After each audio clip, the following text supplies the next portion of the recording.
नमस्कार दर्शक बंधु मु ज्योतिर्मयी आपण मानक स्वागत करुछि बीआर मूवीज द्वारा प्रस्तुत ओडिशार प्राचीन परंपरार ए ओडिया पाला आमर ए झरका कार्यक्रम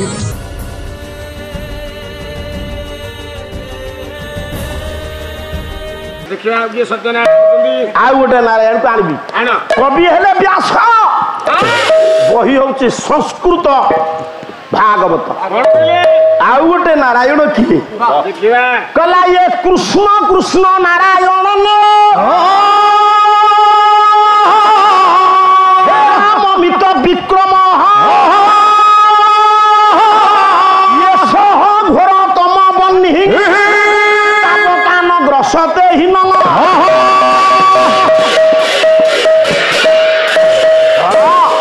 महापात्र शुल्क बोलिब परिष्कार गोल बोलिब ना कृष्ण कृष्ण नारायण नारायण हे राम मित विक्रम ओ कृष्ण हेबे नारायण नारायण कृष्ण केमिति नारायण हेबे बाबू से दिन कालिंदी ह्रदरे उपद्रव करुथिबा काली नाग को मारी देइचंती भगवान कृष्ण नारायण गोपपुरे समस्ते खुशी आलो माँ जो कालिंदी ह्रदरे जल को पान करि पाले नहीं पक्षी माने ऊपर उड़ी गला से दुलदाल ही मरिकी पड़े से विष ज्वार एमितिका साप से विषाक्त कर कालिंदी जल को भगवान से काली नाग को जो दली देले समस्ते खुशी कहले जाओ आम कान्हा गोटे काम कला आपन जो खुशी होइजिबे गोटे भोजी भात आयोजन करें परा देखिए जो पिलार बाहागर हम ता पूर्व सांग मैंने कहे बाबा गोटे पार्टी व्यवस्था कर से पार्टी कौन है आप जानते मुझे जानी तेणु बाहागर टे महाप्रसाद बर भूलीज कि से हो पार सीतुरु टोपाए न तो मढ़ा सांगी भाई मशाणी की जापर आम जहाँ कहतु आमरी गायक परा सेमती नष्ट है तेणु आम आ दृढ़ दे कहीपर तेणु मौसा से दिन खुशी है कि गोपांगना माने कहले कन्हई रे काली नाग मला आम आज वृंदावन रे गोटे भोजी भात करी खाइबा कन्हई कहले करुणा से दिन पवित्र रम्य वृंदावन रे गोपी गोपाल माने जेमिति बासंदरा रे भव्य राम पूजा रे पवित्र प्रसाद आमे सिना पाला वाला आम देहरे जाऊनी हेले से प्रसादर मूल्य जहा आमे जो खाद्य खाऊछु तार मूल्य ता आमे गाउछु जेहेतु शरीर को रक्षा करिवो खाई परिबु से पवित्र प्रसाद परी आज सुंदर अन्न व्यंजन व्यवस्था करा जायछि पेटे पेटे भूरी भोजन करिसंती गोपांगना मान गोपाल भाई मान उदू दिया खरा बेला कहले वृंदावन रे टिके विश्राम नका रम्य केते बळु घर को जिवे से पार्टी कर तोरी होली आइचंती कि रे जन जनकर काम न थाई ठीक राति 9टा बेलू घर जिवे तू से दूर गोटी बहका मदनाटी पुआ सोईचंती रम्य वृंदावन रे गोपी गोपाल माने भोजी खाई गेड़ुओ सेतिक बेले हेला कोन प्रचंड वैश्वानर दीपिने लागे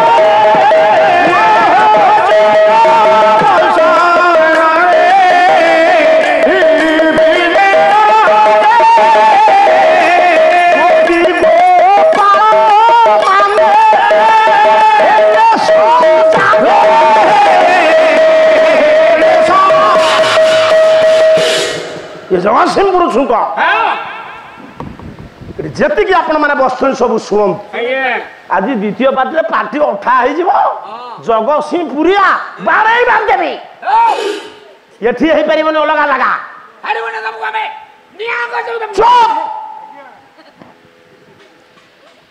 ये मिछे आज्ञा आम पैसा न बोली कहूँ ना मु कौन कह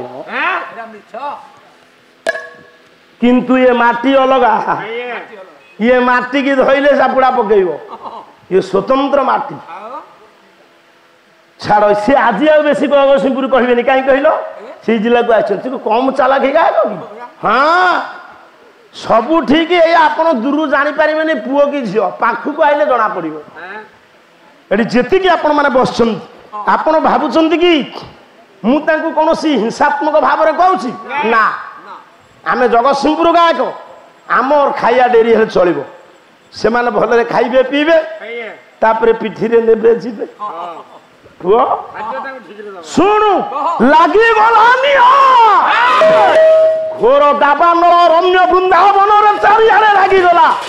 ନିଦ୍ରା ଭାଙ୍ଗିଗଲା ଗୋପୀ ଗୋପାଳ ମାନେ ଚିତ୍କାର କରି ଉଠିଲେ ରକ୍ଷା କର ରକ୍ଷା କର ରକ୍ଷା କର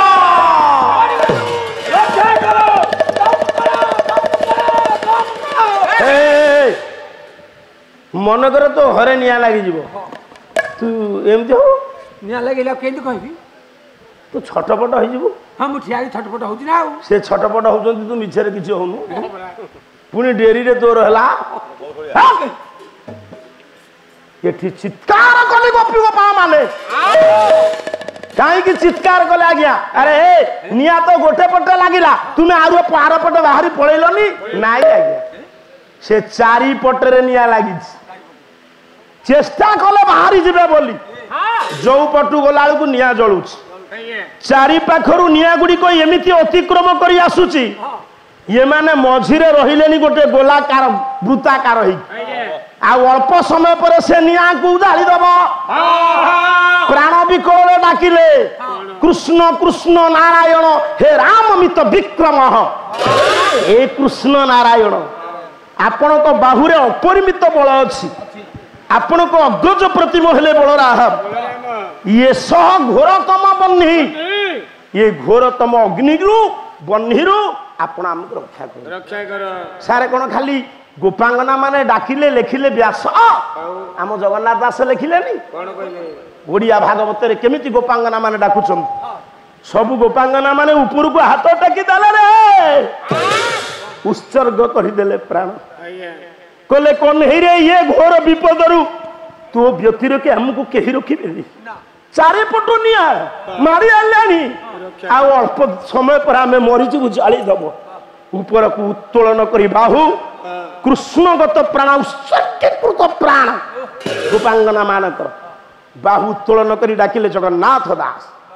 ମୋ ମା ମାନେ ସମସ୍ତେ ଶୁଣ ଆଗ ଚିନ୍ତା କରିବା କୃଷ୍ଣ ନାରାୟଣ ହେବେ କି ନାହିଁ ତାପରେ କୃଷ୍ଣ ନାରାୟଣ ସତ୍ୟ ନାରାୟଣ ହେବେ କି ନାହିଁ ଦେଖିବା ବାପା କହିଲେ ଇଏ ଗୋକୁଳ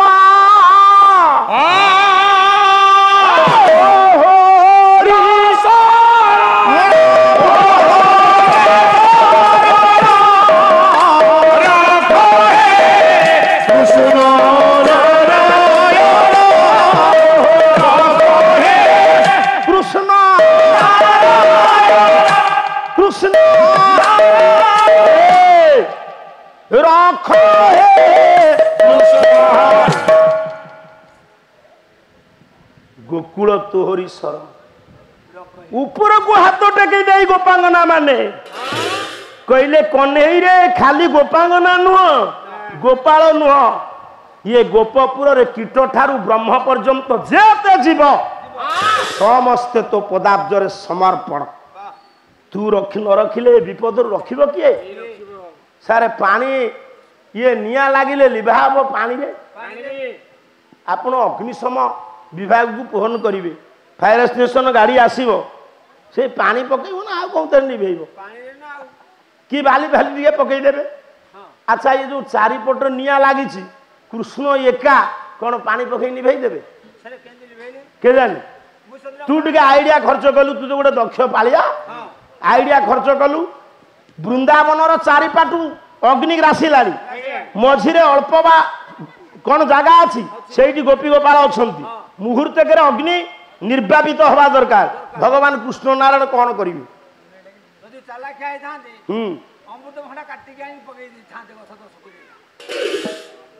ଅମୃତଭଣ୍ଡା ଲିଭିଯିବ ମୁଁ ଜାଣୁଛି ତୁ ଗୋଟେ ପିଇସି ଖୋର୍ଦ୍ଧା ଜିଲ୍ଲାରେ ଆଉ ଗୋଟେ ବାଇଆଟା ସେମିତି ହଉଛୁ ସେଇ ଯୁଗରୁ ବୁଲୁଥିଲୁ କେହି ନଉନଥିଲେ ହେରେ ଅମୃତଭଣ୍ଡା ଗଛ କାଟିଦେଲେ ବୃନ୍ଦାବନ ଲିଭିଯିବ ସବୁ ନା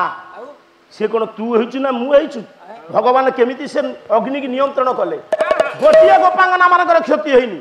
ଜଗନ୍ନାଥ ଦାସ ଭାଗବତ ଆଜ୍ଞା ଶ୍ରୀକୃଷ୍ଣ ଯୋଗ ମାୟା ବଳେ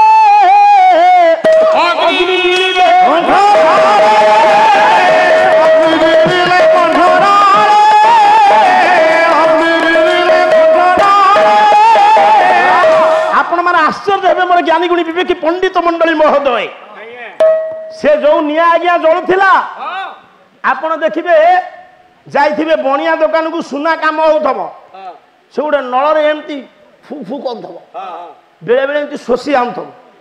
ପୁଅ ସେ ଯୋଉ ନିଆଁ ଜଳୁଥିଲା ସେ ସବୁତକ ନିଆଁକୁ ଭଗବାନ ଗିଳିଦେଲେ। ସେଦିନ ରମ୍ୟ ବୃନ୍ଦାବନର ନିଆଁକୁ ଗିଳି ଗୋପ ସମ୍ପତ୍ତି କି ରକ୍ଷା କଲେ କିଏ? କୃଷ୍ଣ କୃଷ୍ଣ। ଇରେ ମୁଁ ଏତେ ପୋଥି ପଢିଲି ତୁମର ସେଇ କୃଷ୍ଣ? କୃଷ୍ଣ ନାରାୟଣ ହଁ ବ୍ୟାସ କହିଲେ କୃଷ୍ଣ କୃଷ୍ଣ ନାରାୟଣ। ଜଗନ୍ନାଥ ଦାସ କହିଲେ କୃଷ୍ଣ ନାରାୟଣ। ନାରାୟଣ ପୁଅ ଯେତେବେଳେ ନିଆତକ ସବୁ ଗିଳି ଦେଲେ କୃଷ୍ଣ ପାଖରେ ଠିଆ ହେଇଥିଲେ ରାଧାରାଣୀ ଦୌଡ଼ି ଗଲେ କହିଲେ କହ୍ନେଇରେ ତୁ ନିଆଁ ସବୁ ଗିଳି ଦେଲୁ। ଠାକୁର ଡାକିଲେ କହିଲେ ରାଧେ ହଁ ଏମିତି ତ ସବୁ କହିଥିବ କଣ କହିଲ ମୂର୍ଖ ଅପଗଣ୍ଡା କରୁଥିଲୁ। ତୁ କଣ ଭାବିଛୁ ତୋ ଭାରିଦାର ତୋର କଥାବାର୍ତ୍ତା ଯାଉଛ ନା କଣ? ଯେମିତି ବସିଛୁ ସତିକି 10 ଖଣ୍ଡି ଗାଁ ମାମଲତକାରୀ ନିଜ ଘରେ ତ ପର୍ଯ୍ୟନ୍ତ ମାମଲତକାରୀ ହେଇପାରିଲୁନି। ହଁ ଡାକିଲେ ରାଧେ କହିଲେ କହ୍ନେଇ ଏତେ ନିଆଁ ଜଳୁଥିଲା ସବୁତକ ଗିଳି ଦେଲୁ। ହେ ମୋ ମା ମାନେ ରାଧା ନାରାୟଣୀଙ୍କ କାନ୍ଧରେ ହାତ ପକେଇଦେଲେ ଭଗବାନ କୃଷ୍ଣ କହିଲେ ହେ ରାଧେ ଇଏ ନିଆଁ ତକ ଗିଳି ଦେଲି ବୋଲି ଆଶ୍ଚର୍ଯ୍ୟ ହଉଛ? ନା ମୁଁ ନିଆଁକୁ ଗିଳି ନାହିଁ। କଣ କରିଛି? ପୁରୁଷ ସୂକ୍ତ ଗୋଟିଏ ପଦ ବେଦ ଗାଉଛି।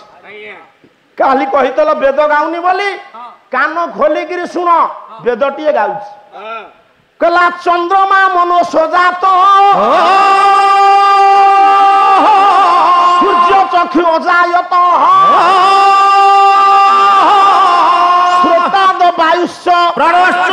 ମୁଖାଦ ଅଗ୍ନି ରୁଜାୟତ।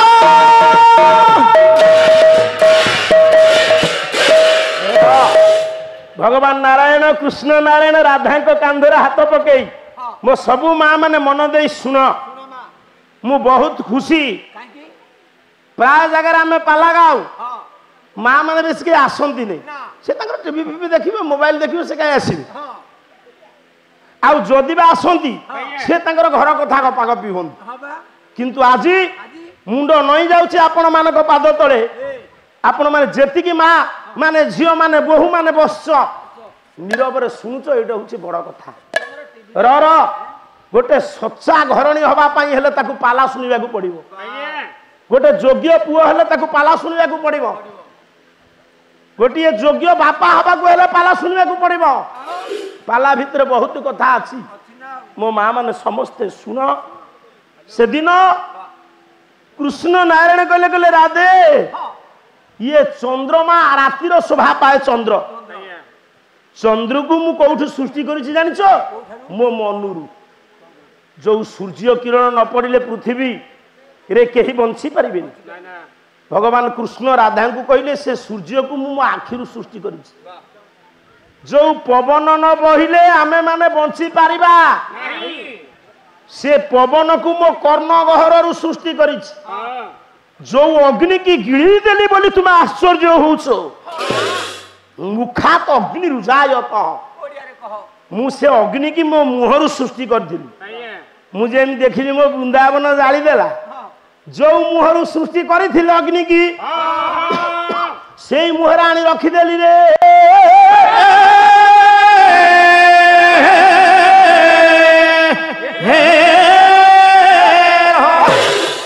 ମୁଁ ଏତେ କଥା ଆପଣ ମାନଙ୍କୁ କାହିଁ କହିଲି ମା ନା ସେଦିନ ଘୋର ଦାବାନଳକୁ ଗିଳି ଗୋପ ସମ୍ପତ୍ତି କି ରକ୍ଷା କରିଥିଲେ ଯିଏ ବ୍ୟାସ କହିଲେ ସେ କୃଷ୍ଣ ନାରାୟଣ। ଏବଂ ଆପଣ ମାନଙ୍କର କହିଲେ ଜଗନ୍ନାଥ ଦାସ ସେ ହେଲେ କୃଷ୍ଣ ନାରାୟଣ। ତାହେଲେ କୃଷ୍ଣ ହେଲେ କୃଷ୍ଣ ନାରାୟଣ ସତ୍ୟ ନାରାୟଣ ହେବେ କି ନାହିଁ? ଦେଖିବା ଆଉ ଏଇଟା ଜଣା ପଡିଯିବ ମୁଁ ଏମିତି ଗୋଟିଏ ଗୋଟିଏ ନାରାୟଣକୁ ଆଣିବି ବାପା ତାଙ୍କ ଚରିତ୍ରକୁ ଚିତ୍ରଣ କରିବା ଆଜ୍ଞା ଦେଖିବା ଇଏ ସବୁ ନାରାୟଣ ସତ୍ୟନାରାୟଣ ହଉଛନ୍ତି କି ନାହିଁ ନାଇଁ ସାରମା ଆଜ୍ଞା ତାହେଲେ କୃଷ୍ଣ ନାରାୟଣ ସତ୍ୟନାରାୟଣ ହେବେ କି ନାହିଁ କେମିତି ଜଣା ପଡିବ ଆପଣ ମାନଙ୍କର ତାଙ୍କ ଚରିତ୍ର ଚିତ୍ରଣ କରିବାକୁ ପଡିବ ଆଜ୍ଞା ଗୋଟେ ଗାୟକ ଯେତେ ଭଲ ପାଲା ଗାଉ ତା ଚରିତ୍ର ଯଦି ଠିକ ନଥିବ ଆପଣ କିଏ ଭଲ ପାଇବେ ନା ଗୋଟେ ରାଜା ଯେତେ ଭଲ ରାଜା ହେଇଯାଉ ରାଜନୀତି କରୁ ହଁ ତା ଗୁଣ ଭଲ ନଥିଲେ କିଏ ଭଲ ପାଇବେ ନା ତେଣୁକରି କବି କହିଛନ୍ତି ଥିଲେ ଥାଉ ପଛେ ଗୁଣ ହଜାର ଥିଲେ ଥାଉ ପଛେ ଗୁଣ ହଜାର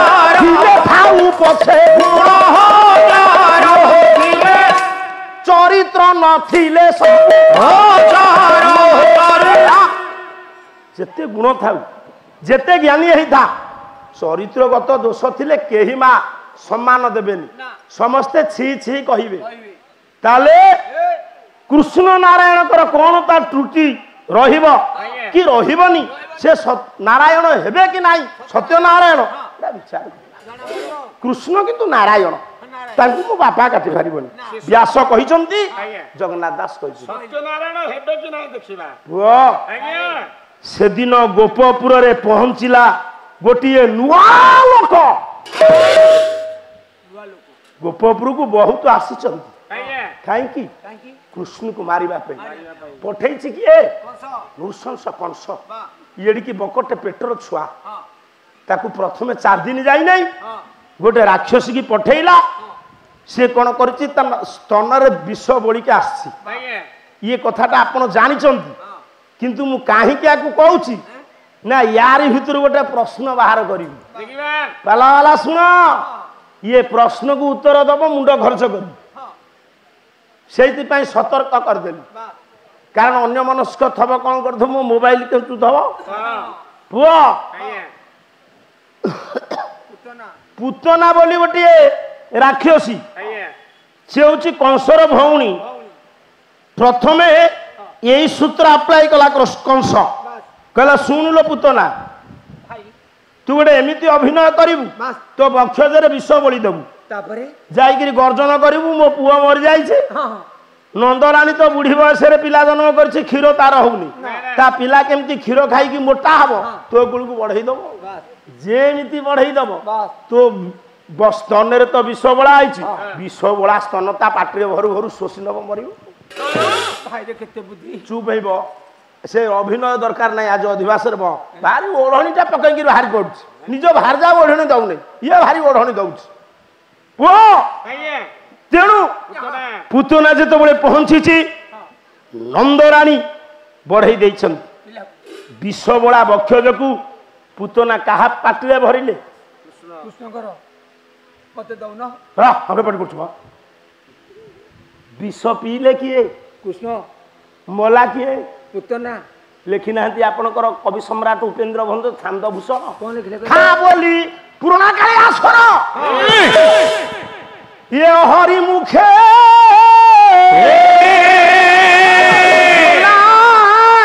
ଉର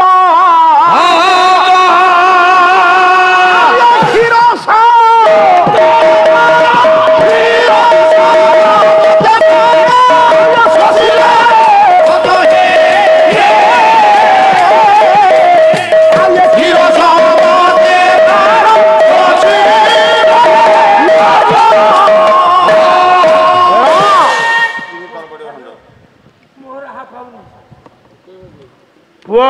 ଆଜ୍ଞା ତୋ ରାହା କଣ ପାଇବ ମୋ ରାହା ପାଇଲା ବେଳେ ମୁଁ କାହାକୁ ଅପେକ୍ଷା କରେନି ନା ତେଣୁ ଏଠି ଯେତିକି ଆପଣ ମାନେ ବସିଛ ସବୁ ଶୁଣନ୍ତୁ ଗାୟକ ଅଛନ୍ତି 2ଟା ଅକ୍ଷର ବୋଲିବେ ହଁ ମୁଁ କେଇଟା ଅକ୍ଷର ବୋଲୁଛି ଆପଣ ଆମର ଟାଣୁଆ ଗାୟକ ଆଉ ତାହେଲେ ତୁ ନରମା ଦରମା ପଇସା ନେବୁ କେତେ ହଁ ଟଙ୍କା ତୋଦରେ ଦଉଛ ଆଉ ଏଠି ଯେତିକି ଆପଣ ମାନେ ବସିଛନ୍ତି ସବୁ ଶୁଣନ୍ତୁ ଆଜ୍ଞା ଖା ବୋଲି ହରି ମୁଖେ ଦେଲା ଉରଜ କ୍ଷୀର ସଙ୍ଗତେ ପ୍ରାଣ ଶୋଷିଲେ ଅଛ ଆରେ ଇଏ କଣ ବିଷ ଦେଲା ଲୋକ ମଲା ଗଲା ବିଷ ତ ଦେଲା ପୁତନା ପୁତନା କୃଷ୍ଣ ମଲେନି ବିଷ ପିଇଲା କଣ ମଲାନି କଣ ହେଲା ଏ ପୁଅ तू मते विष ग्लास दबु क्षीर रे गोळै गिरी मु पीबी तू मरिबु ना पुतना तो विष देला पुतना कण मला पिले माने को विष जे पीबो मरिबो ना जे दबो मरिबो ना जे पीबो एठी देला जे कोन मला ये तो को पंचायत न थियो चुप पंचायत रे कोन इलेक्शन आउची मोर एति की दरकार बापा पार्टी करो ना आगे बसी पार्टी कला उड़ुआ हबो तुमु चाहे देले मोर बाउला हबो सुनो ଆଜ୍ଞା ବିଷ ଦେଲା तुमरी परी पिला जदि 10 बार तो पाला सुनी देले मन दे मु खुशी मते रात रे निद हबो आ न सुने रात रे निद हबो तुमे माने भविष्यत तुमे माने पाला को न बंचेले आमे बंचिबु ना ना तेणु एठी विष जी देला से कोन मला अच्छा क्षीर संगे प्राण शोषिब गोटे गाई ठारू ता बाछुरी सबतक क्षीर पी देले से मर जीवो मुंडो ले हबो एठी मरिबा कथा पड़िछि तू बेसी मामल कर देखौछु बुझलु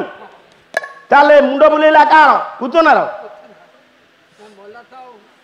आ तू कथाटा जति दाहा दरकार ता काहे न कहि आउटसाइड कहछु ହଁ ପରା खाइ दिनो थेगी हे गोटा गोटे गाई ठारू बाछुरी क्षीर पी देले गाई मरिबो की हां कि नाही को सइला काम अच्छा गोटे माँ ठारू जदि पुओ सबतक क्षीर शोषी पी देला से माँ मरिबो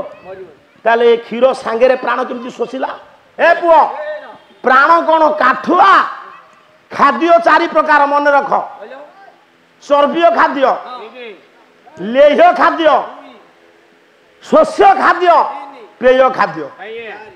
ये 4 प्रकार कौ केमिति आसे जीवन शोषिला क्षीर सांगे जो शोषिले ताले पेय होइथबो ताले प्राण कौन पानिया ना मते एतिकी बुझेइबो क्षीर सांगे रे केमिति पुतना प्राण कृष्ण शोषिले